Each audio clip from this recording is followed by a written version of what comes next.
Center until 2001 after graduating. John also pursued teaching at such esteemed schools as Penland, both SUNY Purchase and New Paltz, and Moore College of Art and Design. In early 2014, Metalsmith magazine featured some of John's work that combines the use of industrial components and traditionally forged forms. And reading this article, it was obvious that he chose this path to become a blacksmith for the love of the process of the craft. And for me, that's something that really hits home, and it probably hits home with a lot of you too. And in 2014, I got to go to the Urbana conference in Delaware, where I was introduced to John. We had a nice conversation in the sun there with a bunch of other smiths, and after we all walked away, I realized, oh, I should have said something about that article. So John, that article was really inspiring. I really love your work. Thank you for coming out to Seattle, and welcome. The more I do this, as the years go on in this field, you know, there are reasons that you started doing what you do for a living, and there's certainly reasons that I had for getting into metalwork, metalsmithing. But and those reasons sort of change and evolve over time. And I think more and more as the years go on, I tend to do it more for the people I get to meet along the way and the friendships I've gotten to develop along the way. And time starts to kind of stretch out and compress at the same time. So, you know, for example, like I met Jen Trask when I was 18 years old. And yeah, and a lot of time has passed since then. And I think it's just really great to be able to come back to something like this so many years, 20-something years, in the future, and get to participate in an event like that with her. So anyway, I'm going to go through a bunch of different things. In what I do for a living, I range pretty greatly in application or in objects. So it ranges from anything from the size of a shoe to the size of a school bus. And I'm here primarily to talk about the sort of process of design and some of those origins and how different things have happened along the way. This is a street sign I found in southern Maine, I think in Algonquin off of Route 1. And I was just trying to make a three-point turn, and I saw it, and I couldn't believe it was so fortuitous. I think this doesn't exactly indicate my feelings on blacksmithing, but I think it's more about the word blacksmithing and the conversation that happens around it, which has been sort of a lifelong, well, I don't want to say struggle, but it's been a lifelong concern of mine. I think that blacksmithing is a word that I don't tend to use in mixed company. Because it brings on it tends to elicit a conversation I don't want to have. When I'm on an airplane and someone asks me, sitting next to me, what do I do for a living, I sometimes just say I make metal products. So I go put my earbuds in and fall asleep. But no, it really does. It elicits. It's not the stereotypes around blacksmithing and those kind of things. That's not the reason I got into it. That's not how I identify. I don't really even identify with the word on a deep, soulful way. I just think that I love working metal. I love designing things, and I have a compulsion to see something in 3 dimensions once I have it in my head. And so that's really where I began. So I was a sculpture major at Mass College of Art, and initially intending to major in industrial design, but that was a whole thing when I got to see glass blowing at age 18 and welding, and I didn't want to spend my time in an ID shop. So I switched to sculpture and did all kinds of things, and did a lot of blacksmithing or forging and such, but also a lot of glass blowing, some casting, a lot of kinetic art. I think it was 3 credits shy of a glass major, dual sculpture glass too. But by the time I was done with undergrad, I realized that I really wanted to pursue blacksmithing as a thing. I didn't really know what that thing was entirely yet, but I sold the blowpipes I had and glass tools, and the rest is history. I didn't really make a lot of functional things in undergrad. It was sort of frowned upon in a sculpture program. I just didn't see the point of bringing something functional to a crit in sculpture department, because I just felt like, well, no one wants to talk about that. What are they going to say? That was where I think where it was, the program was at the time, but maybe it's changed. So then I got out of undergrad, and like Lisa was saying, I got a job working first in like a large architectural shop, where it was a very big cultural clash. I was the shop blacksmith, and I was on lunch breaks. I was reading, John Irving, and my coworkers are reading Penthouse, and on Friday they'd come around with a clipboard so you could fill out what kind of wholesale meat you wanted. So I did that for a while, and then I worked at a living history museum where I had to play dress up, and then I went to Cranbrook and went to grad school there, and I really fell in love with the place when I visited there. So I had an interview with Gary Griffin, and we talked about the sort of interaction of furniture as opposed to the action of sculpture, the interaction of sculpture, and I really wanted to pursue furniture at the time. And then so now that's where we kind of take off. So my family, I don't usually put an image like this in here, but because I'm really not sure like what directly it has to do with what I do, but I know it's in there somewhere. It's sort of baked into the whole bread of who I am. So I have one older brother, and he couldn't make it to that picture, but yeah, there we are. This is the conversation I tend to avoid about blacksmithing, and it's the Sigma. That's Forged George. There's actually a glass blowing garbage pail kid called Blown Joe that I didn't really feel comfortable putting up here. But Google Images, find it out. It's pretty fun. Or this guy. This is it's a blacksmith to the stars. He makes a lot of movie props. I can't remember his name, and I don't care anyway. But this and you look at this. If you look at this photo carefully, the axe is clearly made of aluminum. So whatever. It's there's a. I probably shouldn't get too well. Whatever. I'll get into it. There's this thing going on in blacksmithing in like reality TV right now. There's like several shows, and where just these people are just dying to get on TV and be like TV blacksmiths. And I mean, my friends and I that are in the field, we call them TV babies. But there's a lot of that. I think it really brings it. And I always mention that because that adds tenfold to the conversation about blacksmithing that I'll have to meet when I meet strangers. Like, oh, I saw this TV show. I saw this master smith, Jesse James. Oh gosh, my tendons on my back of my neck snap or something. So anyway, this was me when I was 18, and I put this out there just to show you what I looked like and what I probably thought like when I first picked up a hammer. That's fading aqua green hair, and at the time my friends called it iceberg lettuce, which is pretty accurate. So this here is an important image to that some of these shapes will come back into a lot of my work. This is called a Suffolk latch, and it was a popular latch that in the 1700s, and it came from Suffolk, England, and it came over to the United States via the Puritans and Pilgrims and so forth. And it was designed for a burgeoning upper middle class, merchant class in England, and it deals with a sort of an economy of material. So it was the metal on the ends, that sort of like wide patty.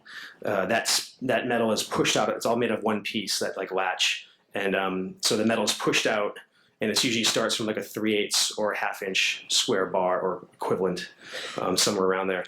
And so that part that has the 3 holes on the ends is called it got the nickname of a bean plate because it looks like a bean, and what I like about it is that it becomes an escutcheon plate, but it's the same piece. It's not a mechanical fastener. It's all pushed out of the same piece, and it's this really nice spreading out, and it creates a strength where the door latch can go onto the door and have a lot of strength. And I also really like making this kind of shape, and so I had to make a lot of this stuff when I worked at the Living History Museum in New England, and then I went to grad school, and that was a sort of influential shape.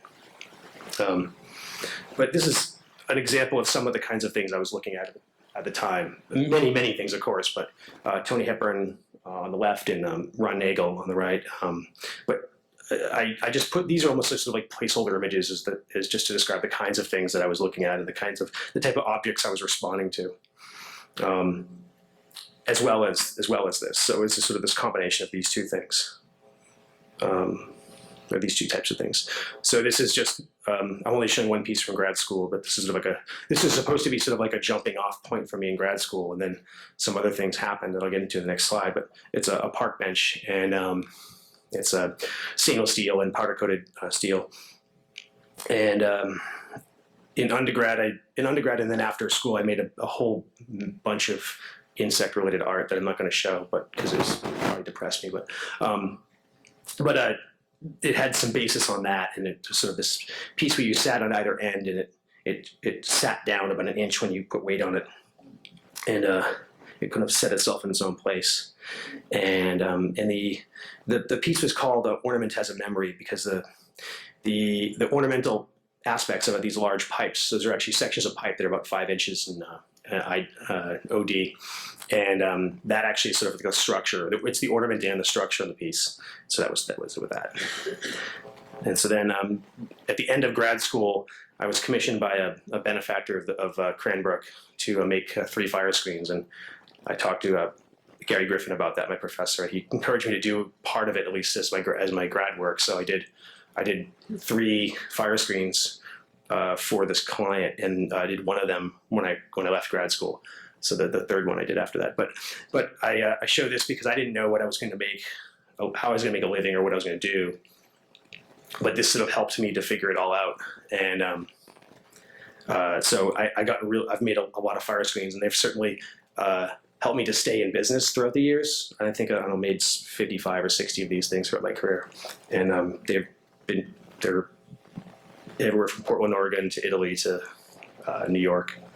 So and this is a freestanding fireplace.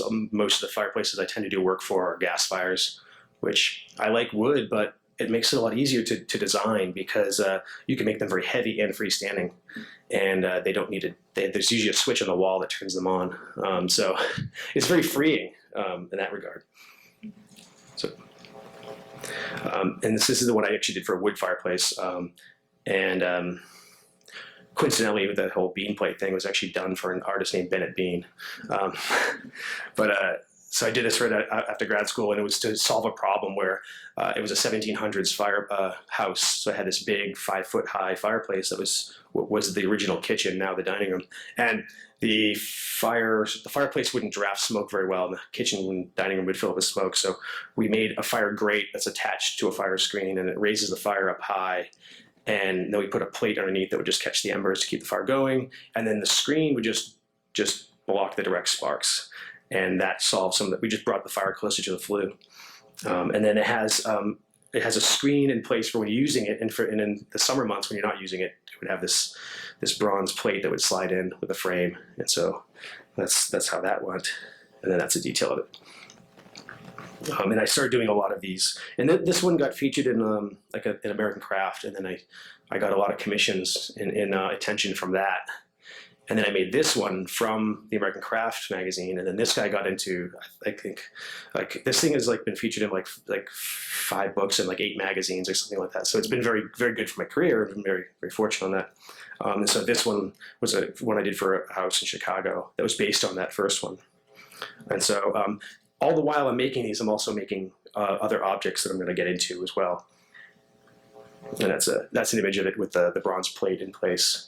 And there was a brief period in Italy in the 1930s where this was sort of in vogue to do different sheets in fire screens for the times you're not using it too. And so I sort of borrowed from that. And these forms, these finials, are taken directly from this idea of that bean plate on that latch. And so. Except in this case, I'm forging these out of 1-inch round bar, 1 1/4 inch round bar. So I'm sort of celebrating the material as an inexpensive material and as a ubiquitous material. Whereas back in the 1700s, they were trying to be frugal. And so this is what I did just 2 years ago, a year and a half ago for a house in Michigan. So I've done a lot of variations of this design. And it's never repeated exactly, but it changes a bit. And then I did this one. This one I did for a house in Portland, Oregon, and I think now it's in New York because she moved to New York, I think. But I've only communicated with this woman through email. I think she found me through, I think, American Craft or something like that. And she never sent me any pictures of her house. I asked for it, and she just described to me what the kind of thing she had in her house. So she paid me for design, and then she gave me a deposit, and I made this thing and put it on a truck and sent it to Portland, Oregon. And then I think later, when she moved to New York, I think she sold it at Christie's. So I don't know where it is now, but.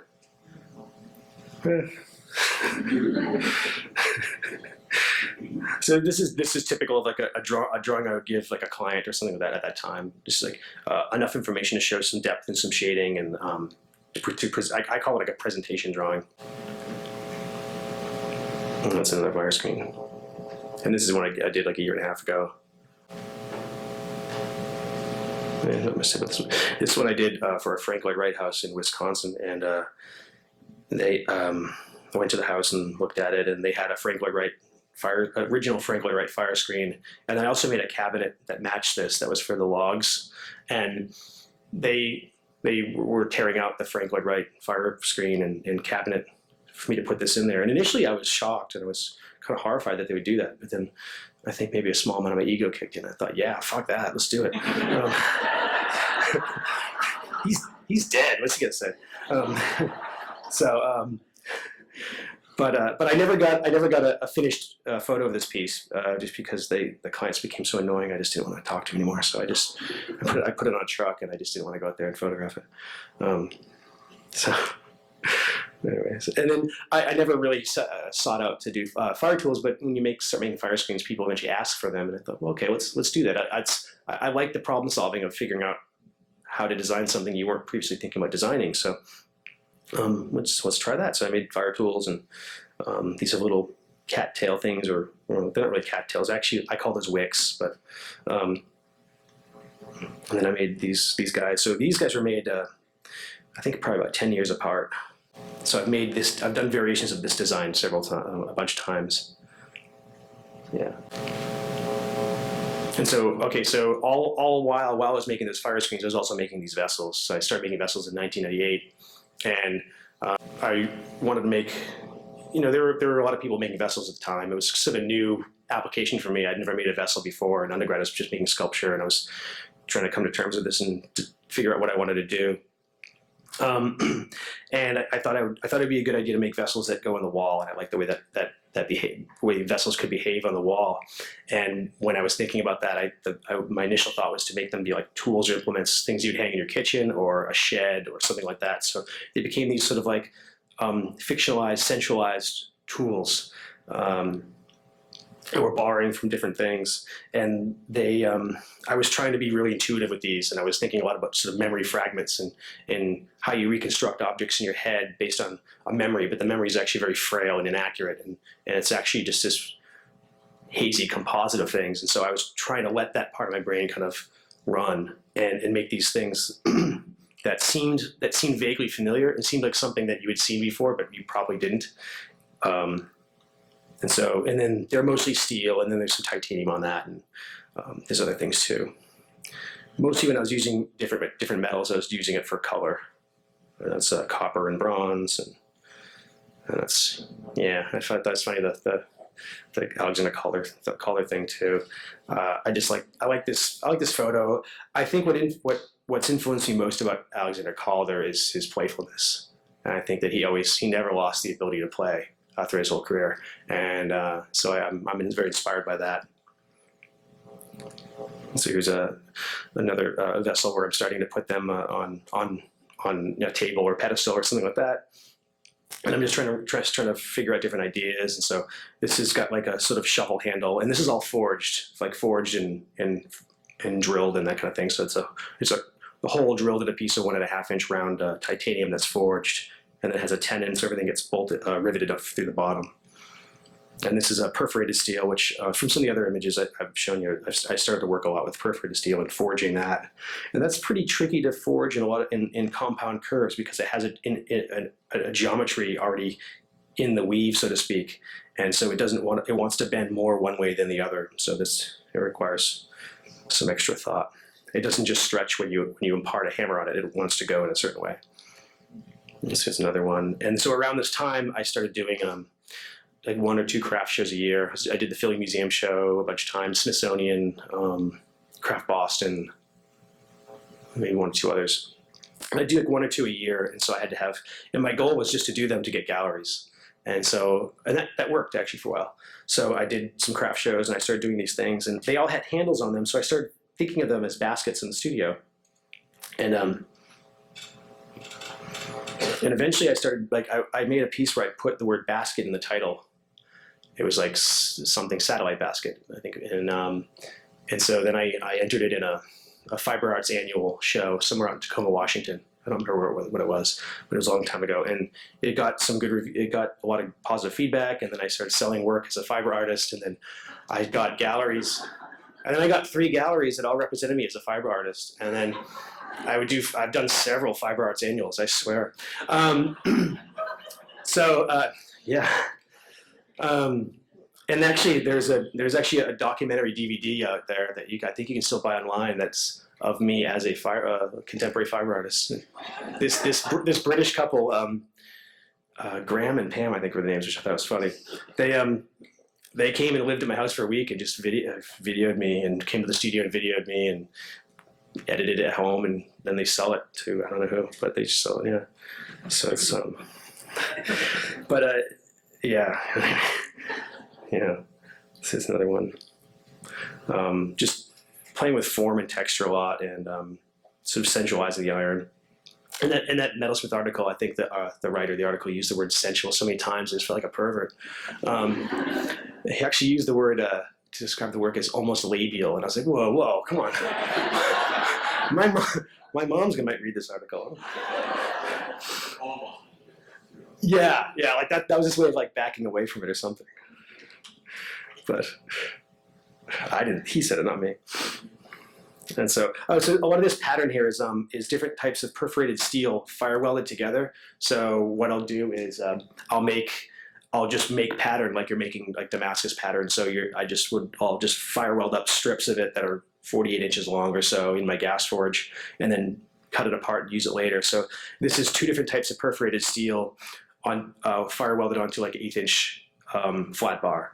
And so it gets a sort of plaid pattern. So usually I'll use like round over square, or vice versa, or slotted perforated steel over round, or something like that. And then eventually I get into these other objects too, like furniture. And so I'm not beholden to the vessel as a sacred object, or furniture necessarily, or anything else. I think in terms of design and materials, and so I'm much more interested in trying to figure out how I could put maybe a design idea into something. And so like I'll just think like, well, this idea of kicking around, I think that could be a good table. And so, or sometimes it's a sculpture, sometimes it's a vessel, but that's just how I respond to material and design. I don't want to be a vessel smith, or I don't want to be, a hardware maker or anything else. I want to just design and make things in metal. And so this piece was called, called Basket Table, and this was done like over 6 months in between like some architectural commissions. So the fire screens early on were like sort of funding the studio, and then the vessels would sell, but they wouldn't. And it wasn't until about 2003 where the vessels and the gallery sales were the primary. Like 03, 04, and 05 was primarily the way I made a living, was gallery sales. And this is a commission I got off of that other table. I just used the same general proportions, made it oval, used a stone top because it made more sense for outdoors, and did some stuff like that. And you can see the sort of that moire effect you get when you have 2 pieces of perforated steel in front of each other, light passes through it. And this is a table commission I made for curator Gail Brown, and back in like 2002. And we went back and forth by email, and she really wanted to know everything about my ideas. I mean, it was really gratifying. And then her only requirements was that it was 20 inches tall and 10 inches in diameter. And so I made it. We designed it and I made it, and then right around the time,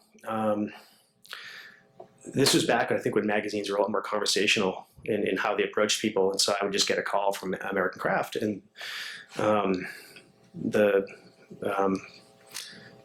managing editor said, "Well, hey, what do you have new? What's going on?" And I'd say, "Oh, I have a couple of things. I'll send it to you."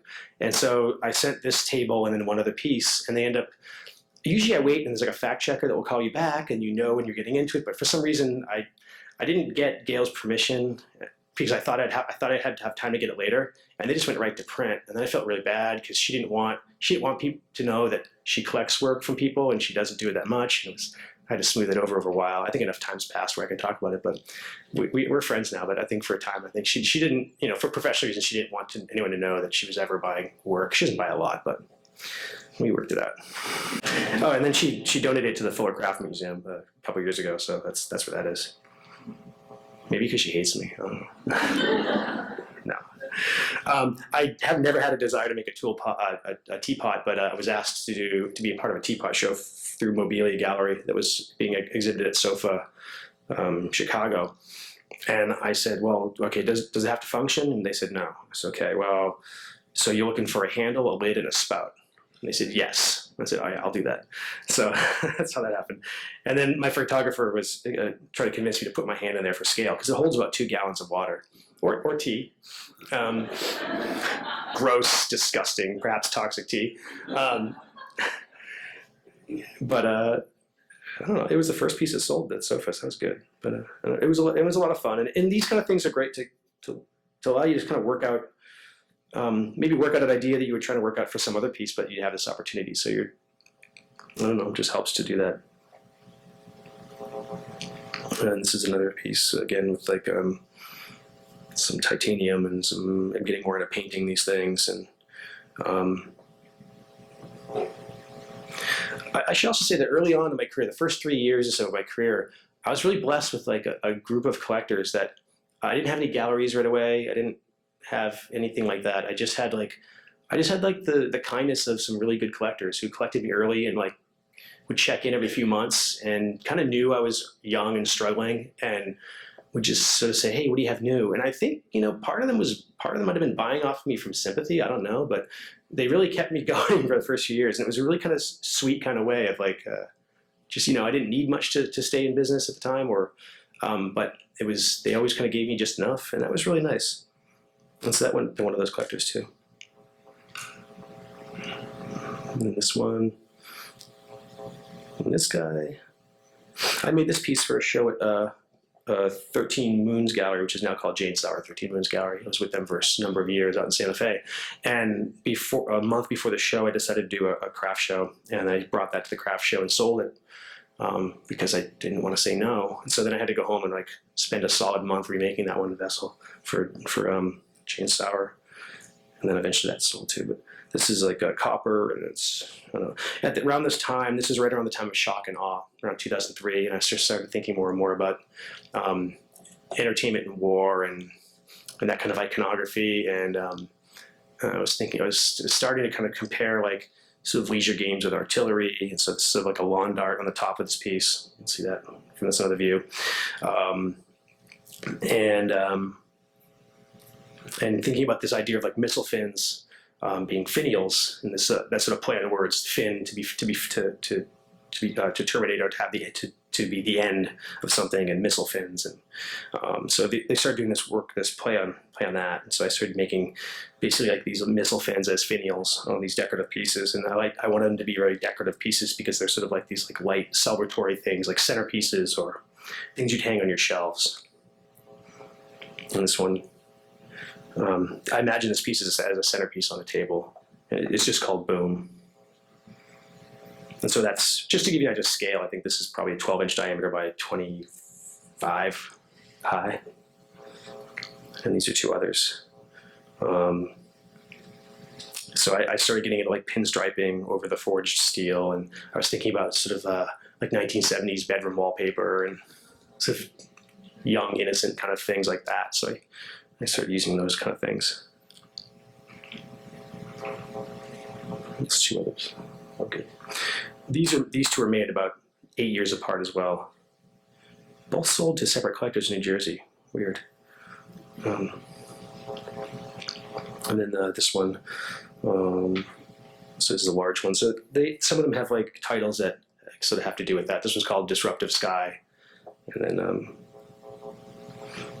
this piece. I think I always had trouble with it visually. I had problems with it. Eventually I chopped it up and it became 2 other pieces, which is kind of the beauty of steel. You can do that pretty easily. So This was displayed at SOFA, Chicago, and I think it really bombed there, pardon the pun. So the end of that became the tail of this table. Yeah. So, and then this is from a show at the Metals Museum, and they lit the object severely because of the perforated steel, and I felt kind of dumb because I just never considered that kind of lighting. It looked amazing. But I pretended that I knew that I was really down with it. I was like, yeah, of course, it's how we light that. That's how that goes. So yeah, faked my way through that one. And here's a picture from the gallery. You can see the shadows. This is another piece. And this is a piece that started where I might have a free day in between things. So I'll make just the top piece, and then it'll go on the floor by the corner of the studio for 2 months, and then I'll figure out how to finish it later.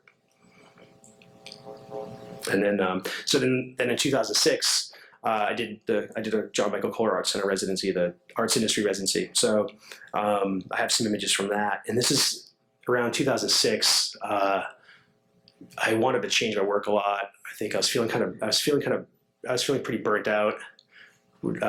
Just kind of like wanted to leave, leave town and do something different. And I was driving in a car down to Philadelphia with my friend Vivian Beer, and we were just talking about different things. And she's like, "You should do a Kohler residency. You're probably ready for that." And I was like, "Oh right, yeah, let's do that." So I applied on a whim, and then I got it. So I went, and it was fantastic. So this is a series of work I did when I was there. I did 3 series of works when I was there, so I'm going to show you a few pieces from each series. So I went there with some open-ended ideas, just sketchbook full of ideas. I didn't want to be too specific because I had to learn the process and get comfortable with the process to figure out what was possible, what wasn't possible. I didn't want to get in too deep. So these are like handbags, and again, it's around 2006, so it was like the height of irrational exuberance, and I lived right on the border of New Jersey. I lived in Pennsylvania, right on the border of New Jersey, and I just saw a lot of the Humvees were getting bigger, the houses were getting bigger, the lifestyles were getting bigger, and I just thought whoa, something's gonna pop. And I just imagined these handbags just getting just sort of bloated with stuff, with excess, and it was sort of this idea of something showing a robust sense of health, but it was right on the cusp of it being unhealthy, sort of maybe Venus of Willendorf going haywire. And they were all they were also about the sort of synthetic love. So I had these sort of semi fetish colors with them too. So they're I used to say they were fetish objects, but they're not. They're critiques of fetish objects. This one's called Chocolate. And then this is the enameling process. So it's taken out of the kiln at 1750 or so. And this one's called Mannequin Skin. Although Kohler has the official color as Wild Rose, but whatever. This is a chrome-plated brass, and this one's called a Metal Skin handbag. And it's a brush finish. And so the 4 of them in this series are Chocolate, Metal Skin, White Pleather, and Mannequin Skin. And so then the second series of work I did, where I just was thinking more and more about the bag and filling bags with things and what you'd fill bags with, and I wanted to be more direct, so I had this idea that I wanted to cast a full bag of trash. But the process, the resin bonded sand process, as was said earlier, it's very heavy and it weighs down heavily on the pattern. In this case, the pattern is malleable and flexible. So because it's a trash bag, and the trash bag itself is a thin membrane, 2 mil thick membrane, and the stuff inside is what makes it sort of solid. And so with the pressure, you get a sort of fossil of what's inside the trash. And I thought that was quite wonderful. So the first thing I wanted to do was cast a bag of trash that came from the artist's house. So I took it out of the kitchen, tied it up, walked it down the street to the factory, and cast a bag of trash. And then it was funny because we had this intern that was helping us out. She was from University of Montana, and her first day, that was her first day. Her first thing was to help me with that mold. And when you break out the mold, the trash often rips because you have all these undercuts, but it's flexible, so it rips. And the bag popped open. And it was salmon skins in there and rotting mushrooms. And I was in a belly laugh for a half hour. I thought I was gonna have to get oxygen because I just thought, how funny is it that this poor young girl's first thing was to help me clean up trash. It was just rotting, but she was cool. We were all had fun with it. But that's a detail. That's a hummus container and a thing of mushrooms. That's another one. This is called factory trash. This is just trash from the factory. And so what I wanted to do is sort of fossilize it and sort of freeze the process, because it's sort of the whole idea of trash is never fully static. It's always moving. It goes to the curb or it goes to the dumpster. It goes and more comes in, and it's this never-ending cycle of things. And so it's wanted to freeze it in something very permanent for examination. And so that's where that came from. And here's another one, another bit of factory trash. A lot of soda cans. You weren't doing a whole lot of recycling in 2006. Eyeglass cases, like those cheap eyeglass cases, because they all have safety glasses and things. And a lot of gloves. Anytime they got a rip in a glove, they would just be thrown out. This is from cleaning out the refrigerator in the artist studio in Kohler. So it's a half and half and things like that. This is like a small, like Target bag. And this is another like small, like a grocery store bag, a plastic bag. It's a lot of Thai food container and coffee cups, because the Thai food restaurant would deliver to the factory, and it's delicious. So this is the third series of work I did at Kohler. And these were based on economic cycles. So this one's called Every Last Drop. And then these are funnels, and these are cast iron funnels that are enameled, and then that's a process of the enameling. So I had to put a plug on the end of the funnels to it had a shank so it could go into the piece. And then I used rubber and that kind of thing. So that's the enameling process. And that's another piece where I took faucets right off the production line and then cast a handbag in brass. And then this one's called Rabbit. And matched patina and all that stuff. So that's 3 of them right there.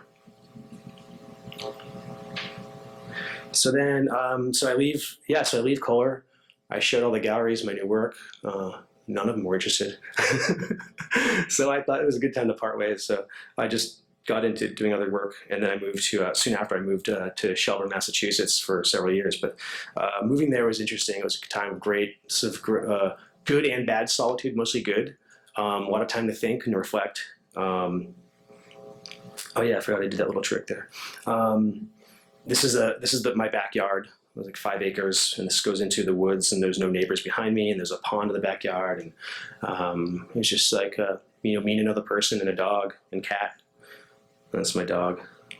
My old dog's name's Dougie Fresh. You can call him Dougie. Like, how do you not want to kiss that face? Come on, it's ridiculous. It's so I think the work got a little pared down for a while. It got a little simpler. I wanted to investigate some simplicity, and so I got back into furniture. I started thinking about furniture more. And so this is a stool that I made. I wanted to have 3 legs and no stretchers, and so it's a matter of sort of engineering the right thickness of material, and I wanted to keep it very simple. And so I have these really bright colors on the bottom. I didn't want them on the top because I didn't want it scratching. So I have these like really bright colors on the bottom that only the owner gets to really fully see and live with.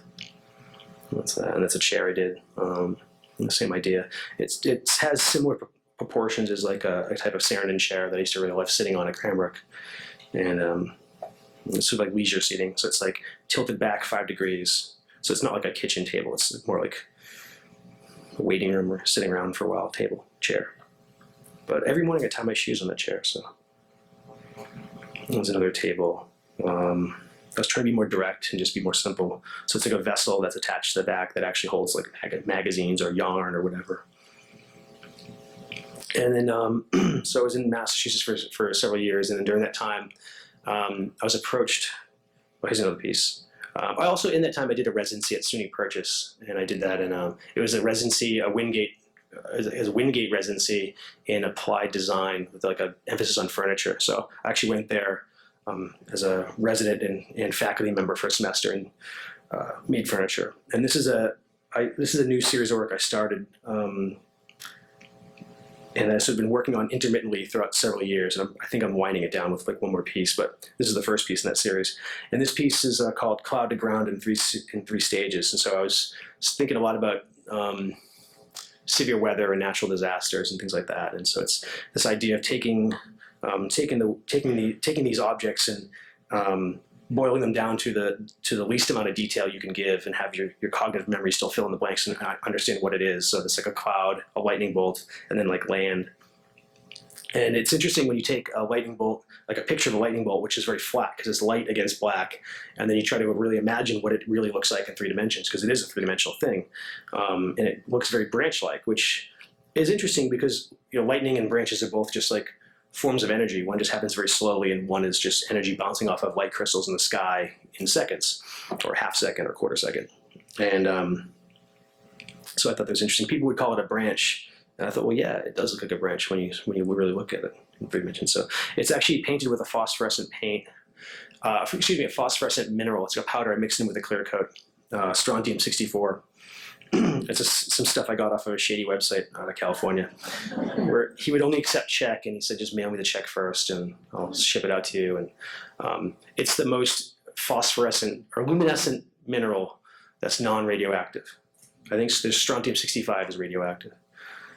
But it's totally inert. I mean, they do kid stuff with this. It's pretty bright. But I couldn't get it.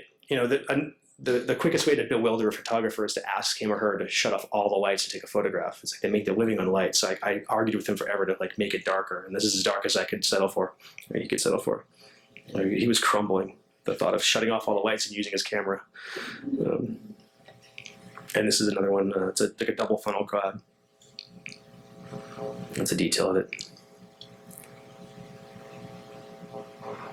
And this is another one. So this idea is this is actually 4 almost identical lightning bolts that are grouped together, and it looks like a root ball, but they're all the same lightning bolt. And anywhere where they naturally touch, they're TIG welded, so that forms a structure. So it's incredibly strong. And then so I designed the shape in CAD, and then I had I sent the file to a water jet cutter, and they water jet cut the glass, which is kind of cool.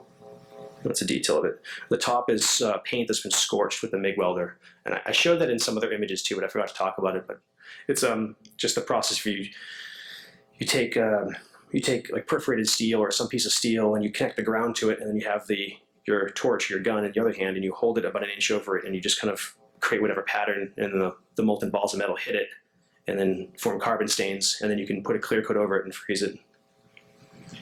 So it's like painting with the MIG welder. Oh, and you mess with the dial so it sputters. So you turn the wire feed way down and then the voltage up.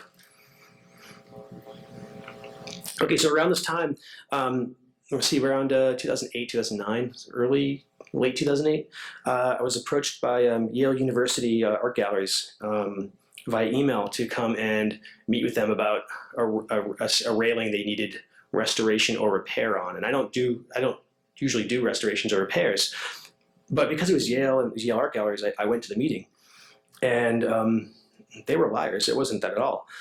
So I went to the meeting, and I brought a portfolio and my laptop, and I was showing them images, and I was really trying to sell myself on this project that I was trying to learn about, and they were basically just said, stop talking. We did our homework. You don't need to sell yourself. We vetted you. And so I said, okay. And so they had this. They were doing a renovation on their art museum. And it was like a $70 million renovation that ended up being a $135 million renovation, slight overrun. And so, they asked me to make the main staircase, but they wanted it as a part of their permanent collection. So they wanted a piece of mine for their permanent collection, but they wanted it to be architectural. And so I was very touched by that, because they were putting like architectural metalwork, on that stage. And so before I get too into the process, I'll just identify. So the main staircase is in this middle building here, which is called the Swartout building, after Egerton Swartout, who was the architect that did it. And the one to the left is the Kahn building, which is 1953 by Louis Kahn. So that was actually his first museum. And then the one that's sort of almost off the camera, the more brownstone looking building, that's Street Hall. So they're all connected. Street Hall was the first one, that's 1856, and then the Swartout building in the middle was 1928, and then 1953 was the Louis Kahn building. And so they all form the Yale Art Museum, or Yale Art Galleries. So that high point right there in the central building, that's where the main staircase is. That's what I did. And so there were several contracts. Well, let me back up before I talk about contracts. I was never trying to get this kind of work. I was never trying to do this kind of work. I'd never done a railing before, and so it was very interesting for me. But it was one of those things where, you know, in your life or in your career, when a good thing happens, sometimes it's hard to recognize it, and you need to stop and really pause and think about it. And so I really sort of changed up my studio a lot to do this project because I just saw something really special in it, and I'm very happy I did it. So so the story with this is, and I could talk forever on the backstory of it, and I won't because we don't have time. But Samuel Yellen, probably the most famous American blacksmith. He did over 100 pieces of ironwork and Monel work for Yale art galleries and the Yale Art Lab, the Sterling Library, and other buildings around Yale in the 20s up until about 1928. And they wanted Samuel Yellen's shop to do the main staircase, but the gallery is running out of money.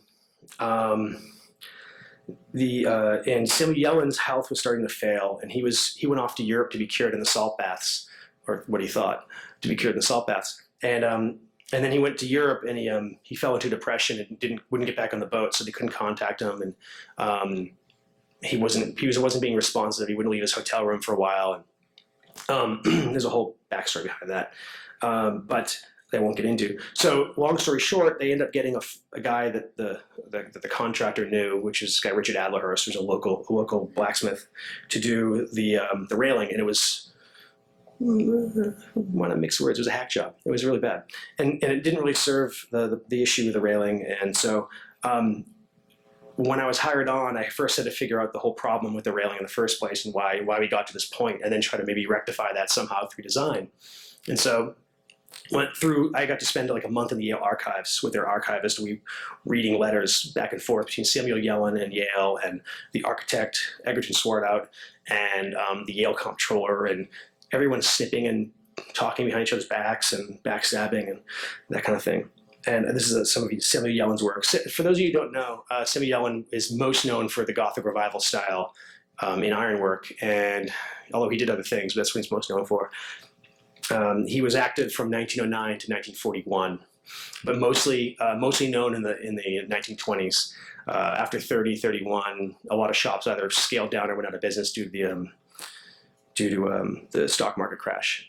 And in this case, his failing health. Samuel Yellen had his first heart attack in 1930, his second in 1931, and he finally did him in 1941. But anyway, so this is a piece of his work. This is another piece of his work, and you can see use of quatrefoils and gargoyles and different twists and things like that. This is actually Monel. There's a lot of Monel work at Yale. Even clock towers, like you look and you just think it's bronze or something. It's Monel. In 1920s, Monel was really in fashion. For those you don't know, it became they around 1915 they found the first naturally occurring deposit of Monel. It's an alloy, but it occurred naturally in this one vein in Canada, just through happenstance of elements migrating together under the earth. And so it became very much in vogue before stainless steel was popular, or they could find a way to manufacture stainless steel effectively. Monel had about a 10 to 15 year burst where it was the new hit material, and so that was riding that wave. Monel is like a nickel and copper alloy, for those who don't know. So here's the railing as when I saw it. They had this temporary Velcro screening up, and they had some, if you can kind of see the ornament they had there, it's pretty bad. And when, I don't want to get too ahead of myself, but when I removed the rail, I was paid to remove all the ornamentation, and half of it I was able to do with my foot without much pressure. That was gratifying. So this is what it looked like in January 2009 when I first came on the project. I was first hired on as a consultant to figure out what we could do and what went wrong. And then I was hired on as a designer as a second contract. And then the third contract was to make prototypes. The fourth contract, now this spans a year. So it was a year really before I even did it, almost a year before I even did a prototype of just meetings and discussing and writing reports. And there was a committee I reported to that consisted of the assistant curator of decorative arts, another curator of decorative arts, an architect who was the project manager on it, and the archivist. And then sometimes I reported directly to Jacques Reynolds, the executive director of the museum. So the museum was shut down at this time because they cleared out all the permanent collection and put it in storage for the renovation.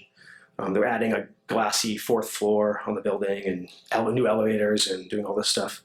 And so this is after a lot of the ornamentation was taken out. So what I decided to do in this project was, first of all, I'm much more interested in doing the decorative work. I don't really want to do structural iron. So the handrail and the balustrades were in good enough shape. There was nothing wrong with them. So I stripped all the ornamentation off, cleaned it, and then I just did infill. And that also benefits me too because it's a whole other set of insurance and liability when you get into structural work. So I didn't have to change insurance. And believe me, no one wants to cover you if they think you're doing structural work. I've had so many problems. My liability insurance has gone up 500% in the last year. And they look for every reason to drop me, even though I've never had a claim in 17 years. But I don't want to get too into that. So anyway, so that's what that looks like. This is one of the letters. It's not legible, but but it's more about the little drawing on the corner. So this is basically to give you the gist. This is a letter from the architect writing back to I believe it's the treasurer, the treasurer at Yale, and coincidentally, it's dated October 18th. So tomorrow it'll be 95, I think, or years. I don't know how old. It's complaining about it's him basically defending himself of why they came up with the design they did and how it was unsafe and he's basically in the letter he's saying, well, had I known you were really concerned about safety, I would have done something like maybe this, and he drew that little thing in the margin, which is like a split quatrefoil form. And then on the back of the letter, which he doesn't mention, but on the back of the letter there's that weird doodle. And so that weird doodle, I use that as part of the design to sort of bridge the past to the present. And so then I started drawing things like this. And this one right here, the one that's close to me, is one that was rejected. I did a bunch that was rejected, but they just had put me on retainer for like a few months just to draw. And then oddly enough, they actually, after I was done, the Department of Prints, Drawings, and Photographs acquired 21 of the drawings. So that was really cool too. So here's the railing as it's reinstalled. So I reinstalled all this stuff. And so what we did was, and I'll get down to some of the details, it spans 125 feet and there are 93 sections. And each section can only go in one space. So they all were numbered. I would stamp a washer and put binding wire on it and with a number 1 through 94. And number 37 panel could only go in number 37 space because there was no two sizes that were alike. And if they were off by more than a 1/16 of an inch, they had to be taken back to the studio in hot fit. How we doing? Oh my God, I gotta hurry. Let's go through this. I'm chatty. Okay, more. Here goes up, here goes down. Louis Kahn. I moved to Philly. There's a hammer in front of Rocky statue. There's my students. They got really into making s'mores at the gas forge. Okay, so this is the final thing I'll really talk about. 2 years ago, I was approached to do this project in Palm Beach, Florida, to work on an Addison Meisner house. Addison Meisner was a very flamboyant, eccentric, bon vivant architect in Palm Beach. He started the Palm Beach style of terracotta roofs, stucco buildings with ironwork. He had a pet monkey named Johnny Brown. He hung out with actors and drank a lot. And that's the house when I go down there. My clients own 2 houses down there. That's the one house I stay in. And it's really, really bizarre, like excessive money. I sleep 2 feet from a Damien Hirst painting. That's the Christopher Columbus room. It's because that was the room where Christopher Columbus and Queen Isabella signed the exploration papers. It was torn down from a Spanish castle and brought to Palm Beach and reset up here. Yeah. I've drank Chimay in that room. It's weird. The Everglades Club. It's the first Addison Meisner building he built. It started out as a home for World War I invalid soldiers, and then once World War I ended, it became apartments, and now it's a very exclusive and racist club. But it's a great use of a Spanish quatrefoil, that window, that big central window in the middle. Let's keep going. Here's the house. I was first brought on to just design a lay light, and then the clients really liked me, so they asked me to do everything on the house. And then I initially said no, and so they they had this company that was going to do it, and I was going to be the designer. So I designed everything, and then I was going to do quality control for this company that had 200 employees. And that got very weird because there was a lot of intimidation, and they made sure that I know they owned guns. And then that was sort of resolved acrimoniously, where the clients eventually fired them and asked me a third time to do it. And on the third time, I said, okay, I'll do it. So I had to hire on 5 more people. So we had 7 people in the studio. And then I was subbing work out to 5 other studios, 4 in Philadelphia and 1 in Maryland. And so we did, so there it is. There's the interior railing, the drawing. And let's see, the house is called Villa de Cygnus, which means House of the Swans. And so we did this sort of general kind of swan idea. The clients wanted the staircase to reflect coupling and love and all that kind of stuff. So I did all of that. That sort of has like a Italian Renaissance loose influence. Designing on the fly. They wanted a monogram right there, and I agreed to it at first, and I just couldn't bring myself to actually make it. I just thought, this is awful. Don't do a monogram. I can't do that. So I pleaded with them, and they agreed. They said, do something you want to do, and let me do it. So here's it installed. We did some changes from the drawing. It's only 48 linear feet of railing, but every bar is swaged. We die swaged, and we swaged over 1/5 of a mile of railing of a bar for 48 feet of railing. There's a detail. That's a painting. That's the silver brazing.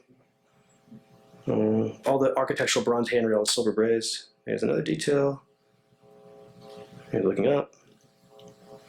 This is Addison Meiser influences. All of my designs had to be approved by the town council because it was a historic landmark. So I had to prove all these things. I had to design work that would fit in a historic landmark. This is one of Addison Meiser's influences.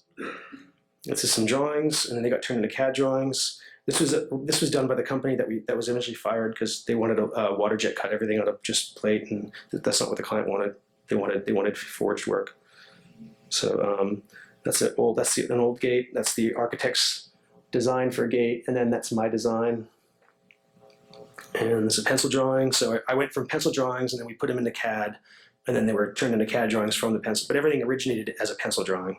So I drew scrolls forever, and I hadn't done a scroll in 17 years prior to this project because I didn't really ever want to do it. So that's about how I felt at that point. That's from a 17th century engraving from Nuremberg, Germany.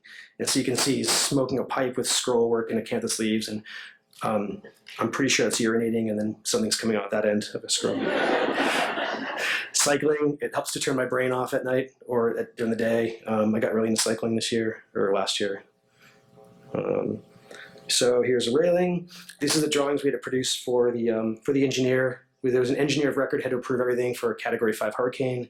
It's all forged stainless steel, so it's a 316L stainless steel, so it's marine grade. So it's about twice the tensile strength of a low carbon steel.